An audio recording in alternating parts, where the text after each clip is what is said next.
यह है लफड़ापुर और यहाँ पर दो गैंग का राज है। एक गैंग को शाका का पिता जगनू चलाता है जिसका नाम है खूनी पंजा, और दूसरी गैंग जिसे शबनम का पिता बशीरा चलाता है उसका नाम है मौत का मंजर। इन दोनों गैंगों में बहुत दुश्मनी रहती है और रोजाना उनकी गैंग वार होती रहती है, जिससे लफड़ापुर के लोग बहुत परेशान हो जाते हैं। सारे लोग जब इंस्पेक्टर गोरिल्ला से शिकायत करते हैं कि इन गैंगों ने हमारी जिंदगी मुश्किल कर दी है, तो गोरिल्ला सोचता है कि इनके खिलाफ कुछ करना चाहिए। वह सबसे पहले जगनू के पास आता है और उससे कहता है, तुम्हें अब यह दुश्मनी खत्म कर लेनी चाहिए। जगनू भी रोज की गैंग वॉर से तंग आ चुका था, तो वह मान जाता है और गोरिल्ला से कहता है, यह दुश्मनी कैसे खत्म होगी।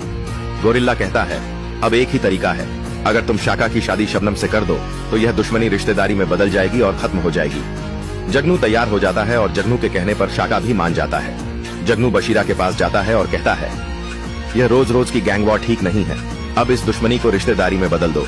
बशीरा, जो कि जगनू की गैंग को पूरी तरह खत्म कर देना चाहता था ताकि अकेला लफड़ापुर पर राज कर सके, जगनू के सामने तो शाका शबनम की शादी के लिए मान जाता है, लेकिन मन ही मन प्लान बनाता है। अब हमें मौका मिला पूरी गैंग को खत्म करने का। जैसे ही वे रिश्ते की बात के लिए आएंगे, सबको मार डालना है। अगले दिन जब गोरिल्ला जगनू और बशीरा को एक जगह बुलाता है, तो जैसे ही जगनू और शाका वहां पहुंचते हैं, बशीरा के आदमी उन पर हमला कर देते हैं, जिसमें जगनू बुरी तरह घायल हो जाता है।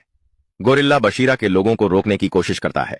उसी समय शाका जगनू को लेकर अस्पताल पहुंचता है, लेकिन 2 दिन अस्पताल में रहने के बाद डॉक्टर शाका को बताते हैं कि जगनू को कोमा आ गया है। अब सवाल यह है, क्या शाका जगनू का बदला ले पाएगा या नहीं।